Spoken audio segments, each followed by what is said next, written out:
Hi. So I know that you guys are probably not expecting a second vlog from me today, but I have to give my feelings on something.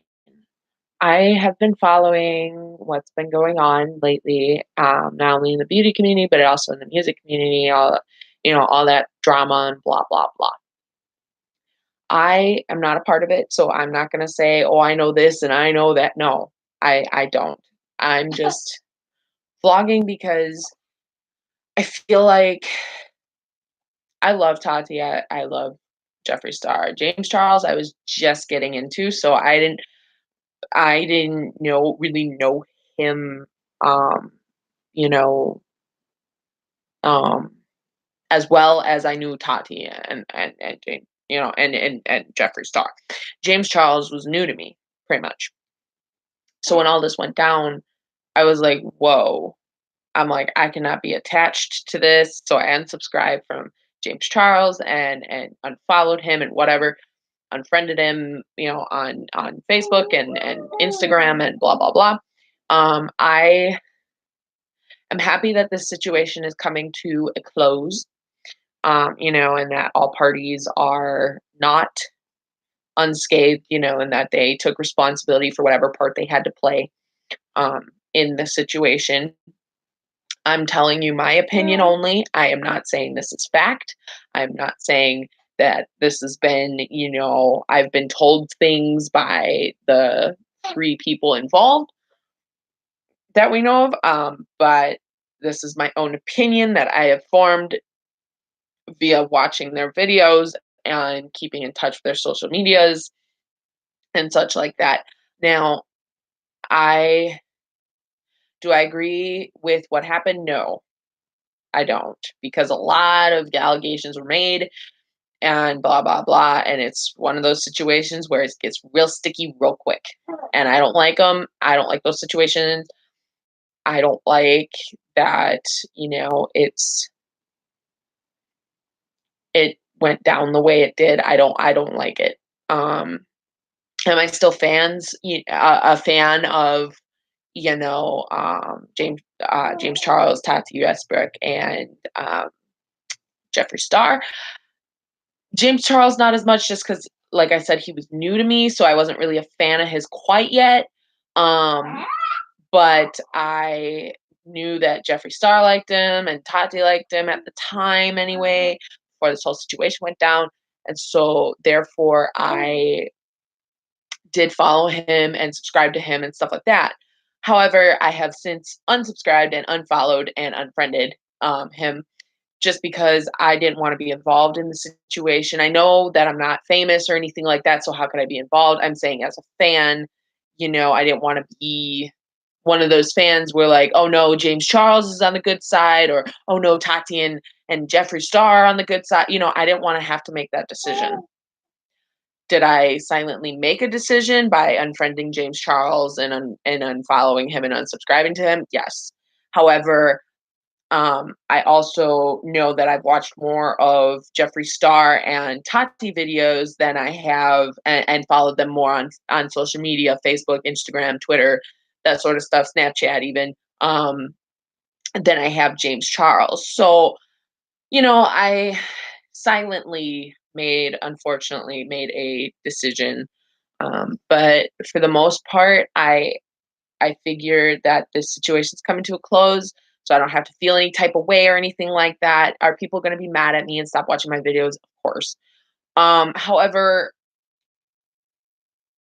like I said, I didn't have anything to do with the situation. I'm just one of the fans that, has an opinion.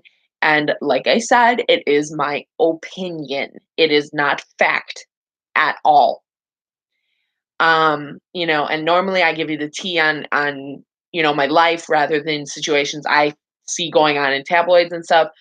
However, this was so big that I just kind of wanted to give my sort of feeling or opinion about it, and how it affected me. It affected me in such a way that I don't want to watch James Charles videos anymore. I don't want to support someone like that would make someone so angry that they literally start blocking them and unfriending them and unfollowing and unsubscribing them and stuff like that. I just want to be able to just live my life and go with the flow, if you know what I mean. I am working hard to try and make as much money as I can to support my family and to stay afloat and still have groceries in the cupboards and make sure that I have clothes on my children's backs and all that sort of stuff. So it just kind of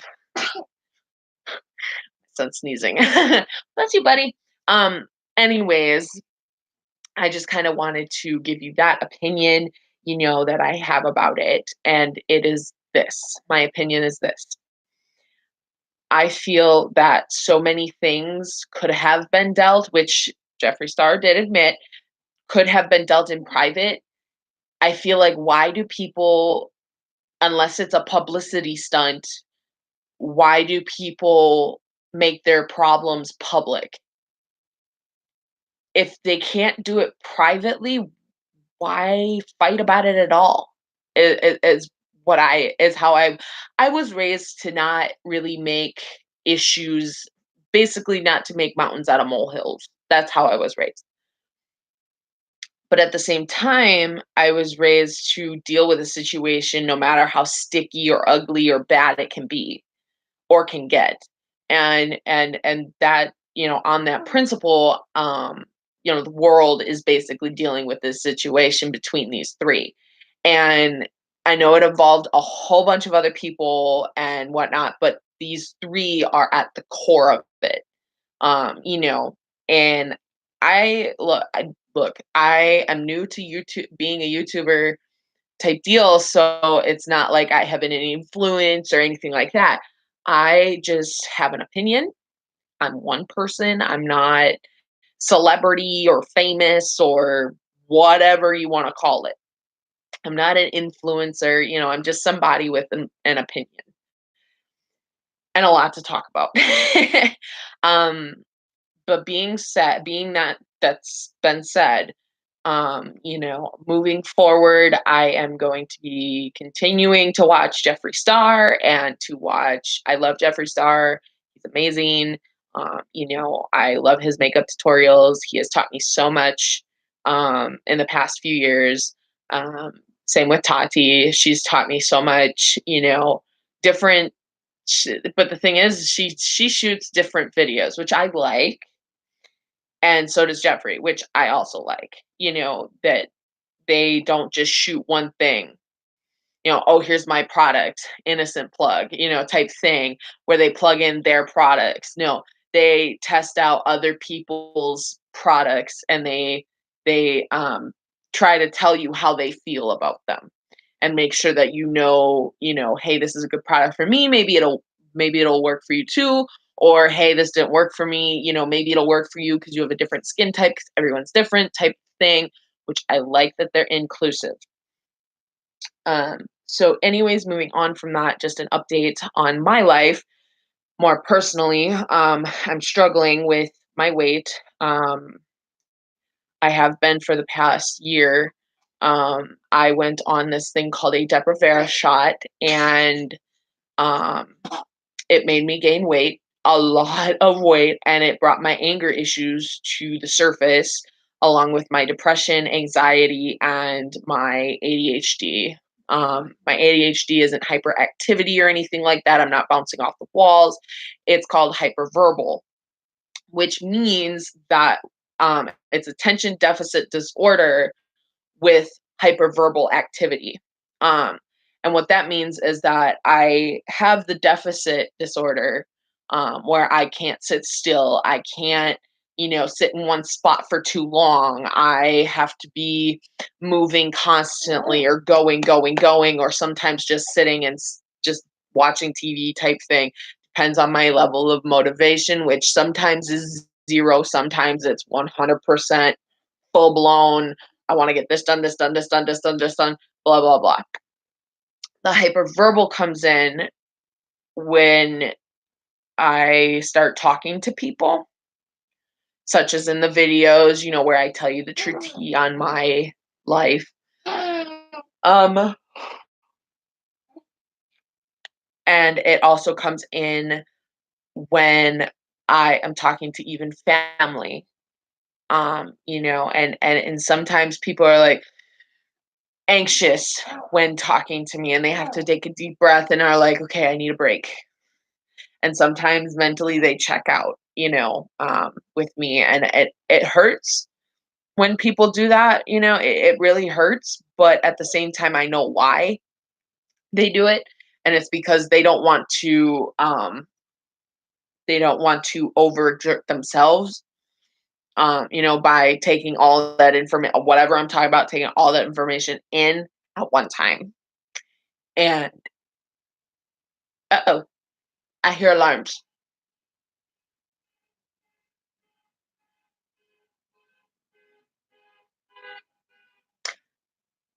I have a feeling that that alarm was because either the person, I'm sorry, I don't know if it's he or she. The person probably didn't have the automatic key fob and had to enter their key into their lock. Anyways, aside from alarms going randomly off in my neighborhood, I guess I wanted to explain to you a little more about me and what my opinion is about this situation and such. Basically, I am an outsider and I am just me. My ADHD came to me in second grade. I presented signs of it in second grade, and after that, I was tested in second grade and diagnosed with attention deficit hyperverbal activity disorder. Um, People just call it, but in general terms, it's attention deficit hyperactive disorder, otherwise known as attention deficit disorder with hyperactivity. But mine is hyperverbal, as I said before. I have been doing great at work. I'm great at my job. I love being a cashier just due to the fact that I get to deal with people and get to talk, and it's my strength. It has been one of my strengths for 23 years, and it's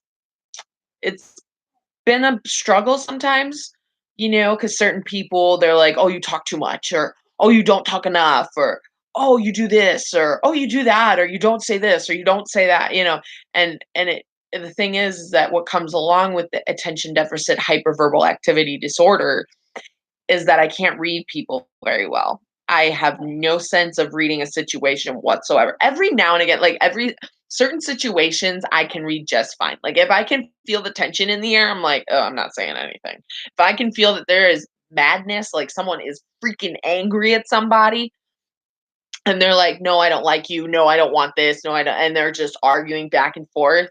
I'm like, I'm good. I'm out. I'm like, peace, and and that's when I know to shut up. But every now and again, I don't feel that tension or see that anger, and so I don't know that it's there, and then it explodes in my face every now and again, and I'm like, where did that come from? And then they're like, well, didn't you see this or didn't you feel that? And I'm like, no. And every now and again, my mom actually and we set up a system when I was a little girl, back when I was like, really little, like 5, 6, 4, 5, 6, 7, 8 years old, type thing. When I was a kid, I would look at her for social cues because back then I did not know crap from crap. Like I couldn't read anybody for anything. I was a kid, and so I didn't understand. Okay, there's certain situations you just don't talk in, or certain situations you just don't say anything type thing. And when those situations would arise and I would be so confused as to why I would be talking and people would be rolling their eyes or people would be like, "Oh yeah, whatever, okay." And I would look at my mom and she would like and then I'd know, okay, need to stop talking now type thing. So it was awesome that we had that. And my friends and I, we also have that, where because they know I can't read certain situations. So they, they let me know, "Hey, this is a certain situation you do not wanna be a part of, and you do not wanna talk in, you do not wanna put your 2 cents in at all, ever." And I'm like, "Okay." And then I don't.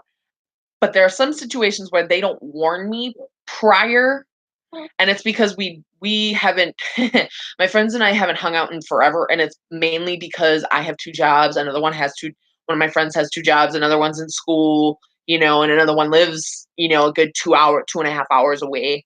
So, you know what I mean? Like, we haven't hung out at all in a long time.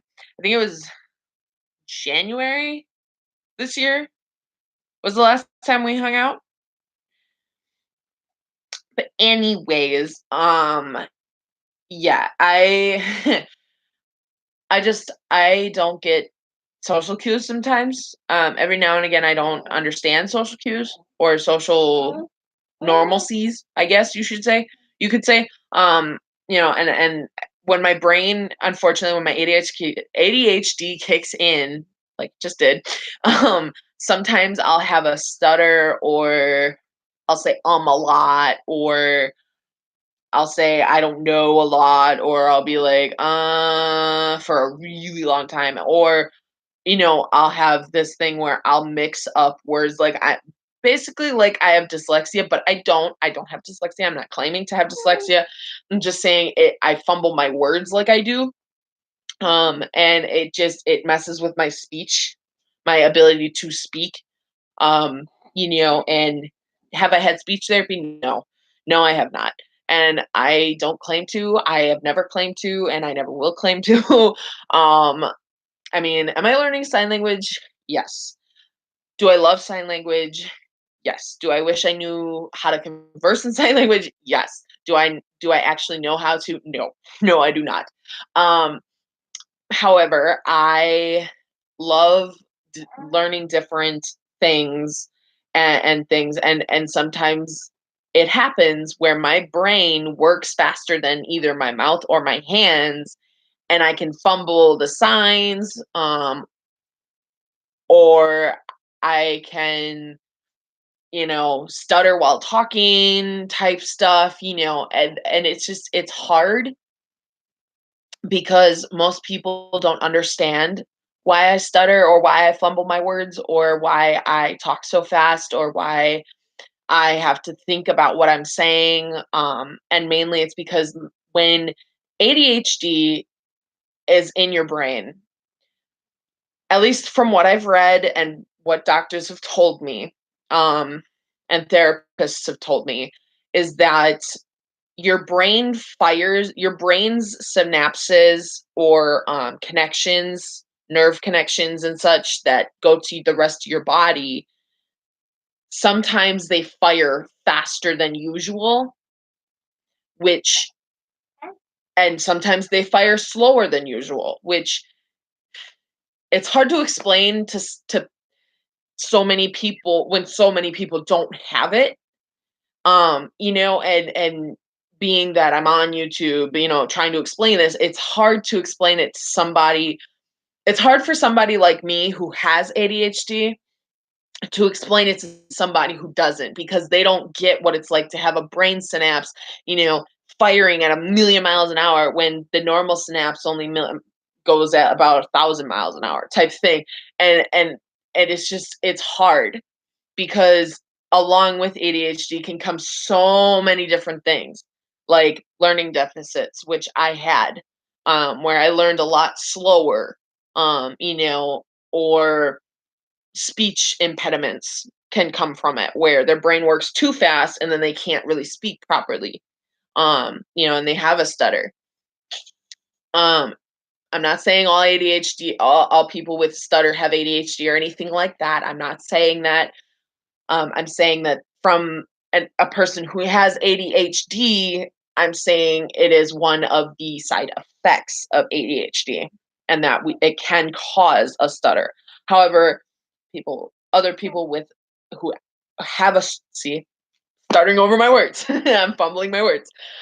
People who have a stutter but don't have ADHD, I'm not saying that that was a cause and effect type thing of the stutter.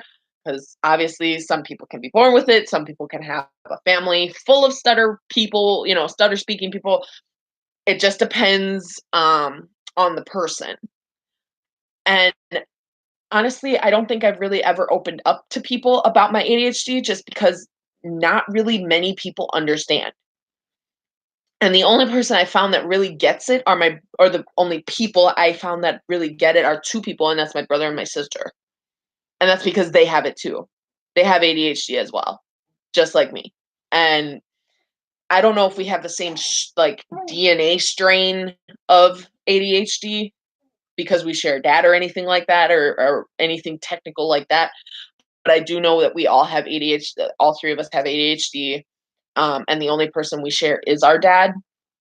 So I have a feeling he's the one who uh, has that. I don't want to say defective gene, but for lack of better words, I guess.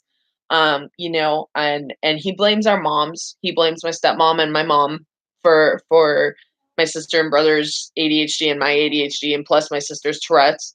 But the one thing I can say wholeheartedly, 100%, I am the most proud sister on the planet of my sister and my brother because they have overcome Tourette's, ADHD, bullying. They have overcome a lot, and a lot of people tell me, oh, you can't do this because you have ADHD. Oh, you can't do that because you have ADHD. Oh, you shouldn't say this or you shouldn't act like that. Why? That's my question. Why can't I? Why can't I be a doctor or a lawyer or a famous singer if I want to be, or a mom? Why can't I? I've been asked those questions. I've been told those statements. You can't do this. You can't do that. I was told by my own mother. I was asked actually by my own mother, not told. I was asked, why are they when I was up for my interview for McDonald's, it was originally for a management position. And she asked me, when I told her, I was excited because I was like, finally, I can be in a management position. Due to scheduling issues, though, I am not a manager. I am an employee, just a regular employee, just a regular cashier. If I could give them weekends, which I can't right now, then I would be in training for being a manager.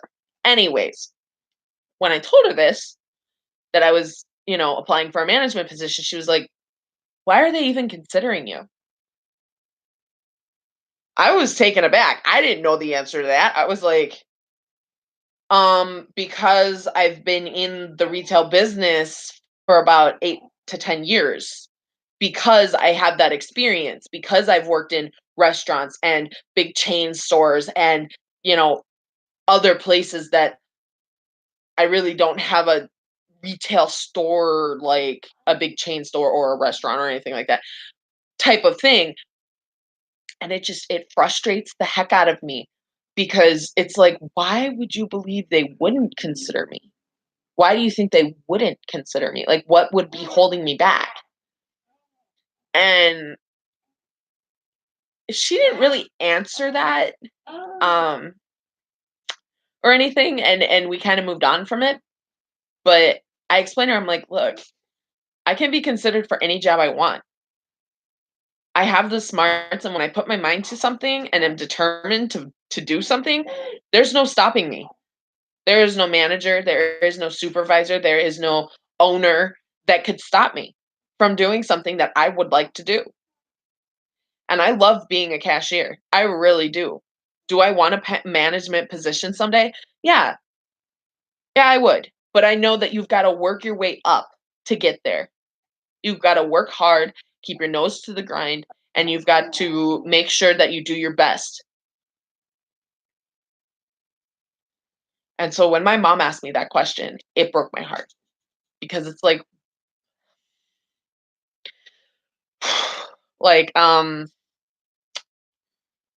ah, I didn't even know how to answer her. Like, I love her to death. I really do. and she's my mom, so obviously I have to say that. No, I don't. But but I do love her. I love my mom. She raised me, yeah, she had the help of babysitters, but for the good part of my life, she raised me by herself. I mean, did I see my dad on the weekends? Yes, but for the most part of the raising, I guess, between the two parents, my mom did the better part of it, the bigger part of it, just because she had me for more days at a time, and my dad only had me for the short time, so my dad really didn't get the chance to, like, I guess, raise me type thing. But did he do his part as my dad? Yes. Were there times when he wasn't there because of work? Yes. Were there times that he wasn't there because of his band? Yes. Were there times that when he was there, he was with his friends watching football game, playing video games, or doing his music rehearsals? Yes. Did he have time for me? He did, on the scale of he was my dad and he worked a lot. He had other hobbies going, and he also tried to make time for me. But in light of things being the way they were, my mom had the majority of the time to spend with me to raise me, if you know what I mean, to raise me. So because with their divorce agreement, and this is something that I've gotten over long, long ago. I come from a divorced family and a remarried family. My dad remarried when I was 5. Was I Well, actually, he remarried, I'm sorry. He started dating my now stepmom when I was 5. He got married to her when I was 7. I'm sorry. Let me make the timeline 100% true. He got remarried when I was 7. Now, was I happy about this union at first? No. I'm being 100% honest with you guys. Was I happy about it at first? No. Hello, growing up in 2 different houses with 2 different families, like, nobody wants that. But honestly, I can tell you right now, she's a great mom. She's a great stepmom. She never hurt me, or intentionally, put me in harm's way, or was evil like in the Cinderella stories or anything like that. You know, um, she treated me as her own kid. I mean, did she have a few flaws that were a little like, yes, she did, and she still does, and she's human. She's gonna. But I guess I guess I think of her as a good mom because she's raised my siblings. She's raised my sister and my brother, and she helped my dad attempt anyway to raise me. Um, you know, uh, so I guess, my mom and dad tried their best to help me. Um, Sorry, there was something going on outside that I was like, what's going on?" Anyways, so my mom tried to raise me the best she could, with what she had. She was in school, she's working, good God, I don't even know how many jobs, um, you know, and on top of that, putting me through school and, you know, making sure I still had friends and all that, being that I was different, um, with my ADHD.